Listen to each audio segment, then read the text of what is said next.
Well, hello there, Battle Brothers, and welcome to yet another video, and finally, welcome to yet another review video. Today, we are reviewing the first Heretic by Aaron Dembski-Bowden. Yet another volume of the Horus Heresy series, my dear friends. I think that at this point of time, I should stop saying at the beginning of these videos, like that I'm a Warhammer 40k newbie, or that I started over half a year ago, and that over the time I have devoured about 20 Warhammer 40k/30k novels, and that I'm still acquiring new information. Suffice to say that I'm still kind of new to Warhammer, and that I'm still as excited as I was day one. Now, this is my, I believe, seventh Horus Heresy novel that I've read. Now, apart from the first 5 books, which is, of course, the first opening trilogy, and then we've got The Flight of the Eisenstein and Fulgrim.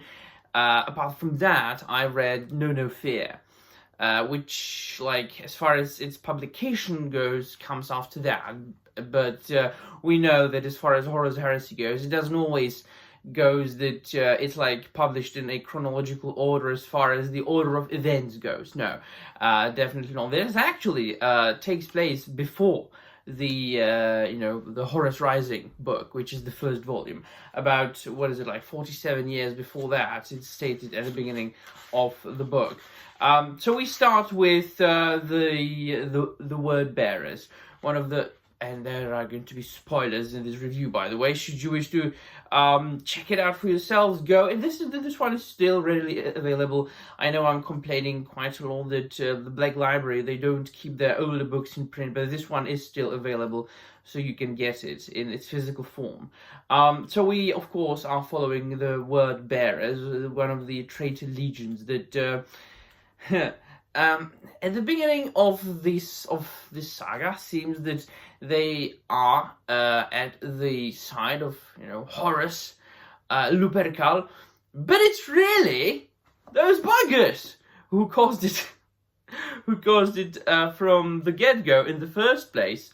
Them, of course, being punished, being told that they are naughty boys by the Emperor himself at the beginning of the book, because they praised they worshipped the Emperor as a god, and that, of course, was something forbidden at the time of this novel, Horus Heresy, really, and the Great Crusade. It was very much different from the Warhammer 40k, which, of course, then we know that we are always, all the time, talking about the god Emperor on his golden throne. Emperor when he was alive, and not a corpse god, as the baddies call him. He didn't really enjoy being called a god or being praised, but the word bearers were doing just so, and each and every planet that they brought under the wings of the Imperium, they made worship the Emperor as well. They raised temples, they raised statues, and then, of course, the Emperor didn't like it. And so, similarly to what he did with the Thousand Suns and the Space Wolves, he did here. He a little bit less drastically. But I've just started A Thousand Suns today, so no spoilers. I'll get to that once I read A Thousand Suns and Prospero Birds. It's going to be my next review. But he sends the Ultramarines to kind of like, they did the wrong thing. Go absolutely annihilate the planet they brought into compliance. Bomb it, just no, and tell them to sort of, because I just don't like it. No, sir, I don't like it. They didn't want to believe them, of course, Lorgar, and so the Emperor himself had to come and tell them all, make all the word bearers kneel, basically make them feel very ashamed of themselves in front of the entire Ultramarines Legion. which of course then angered them even more. And so they vowed, Lorgar, the Primarch of the Word Bearers, he vowed that they would pay, that they will stop worshipping the Emperor as the god, and that they will find the truth. If he isn't the god that they all think he is, who is the god? And so they go on a crusade of their own, on a pilgrimage, they call it, in the search of the true gods. And of course, who do they find? Well, they find the gods of chaos.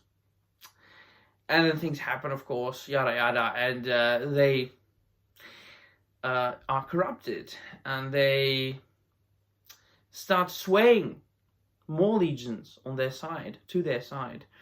And of course, then we know from the initial trilogy how Erebus, the chaplain of the Word Bearers, was always at the side of Horus, whispering into his ear. And so, if you've read the initial trilogy, and if you've been wondering about Erebus and who the hell he is, and what his role in it is, like really, you will get to know, you will discover, you will find out in this particular volume. Once again, I was amazed by the ability of Warhammer Horus Heresy writers to just depict the Astartes, and how much it destroyed the Imperium, and how much it destroyed certain legions, the heresy, the chaos, the warp, and how much it messed them up.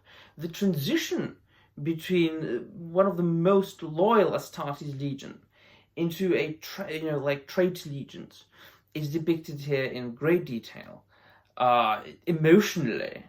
And before I knew a lot about this world, I thought that perhaps in a lot of cases those traitor legions did it like 100% willingly. But of course, then the more you read, the more you discover that it was really the opposite. Most of them got corrupted unwillingly. Now, Argel Tar and Zaphan and other members of the Word Bearers Legion, including Lorgar, the Primarch, they absolutely got corrupted against their own will. And even after that, even after committing such atrocities, even after being possessed by the demons of the warp, they still regretted some of their decisions.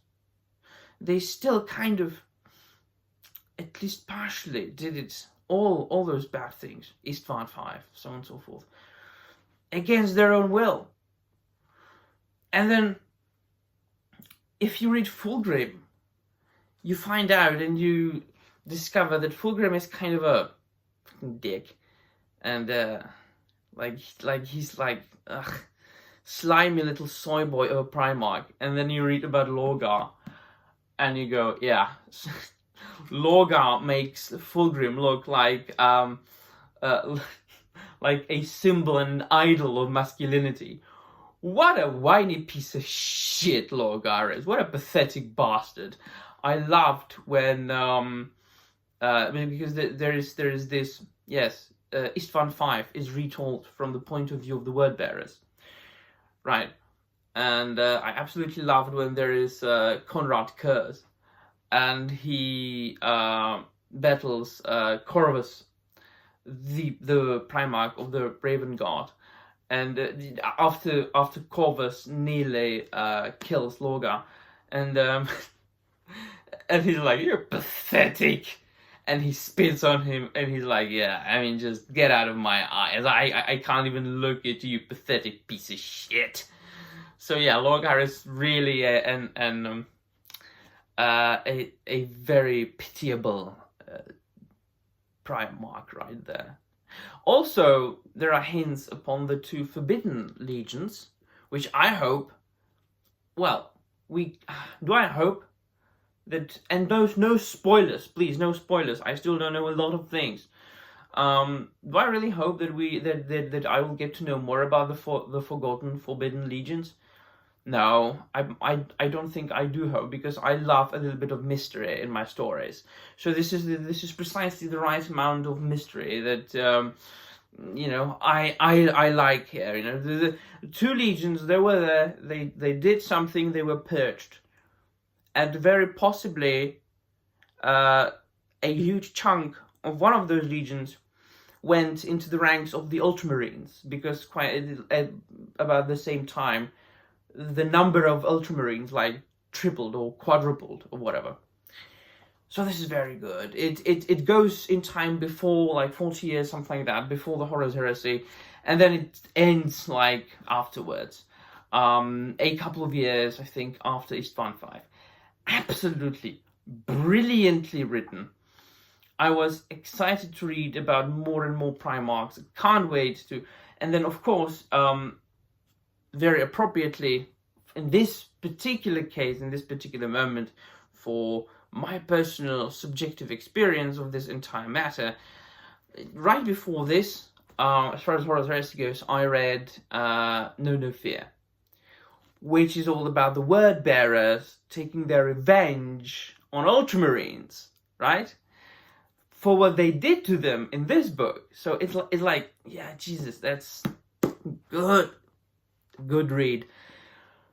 Good read. Now, I'm gonna go and I'm gonna get some tuna, because I just recently got from the gym, and I'm gonna go and read 1,000 Suns. Right, so let me know in the comments down below what you think. And that'll be all. Thank you very much for watching, and remember, the Emperor protects.